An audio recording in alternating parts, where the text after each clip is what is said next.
আল্লাহর ওলি শেখ সাদি রহমতুল্লাহ আলাইহি, ওনার নাম শুনেন না এরকম লোক কবি কম আছে।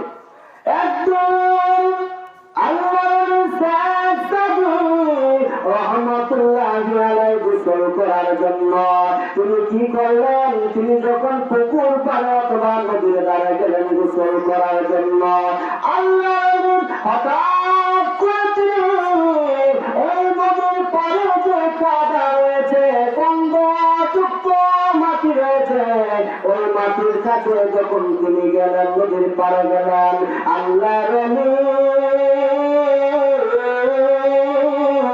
শেখ সাদি রহমতুল্লাহ আলাইহি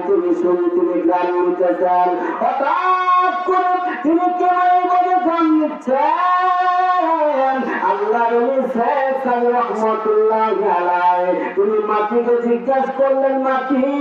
রে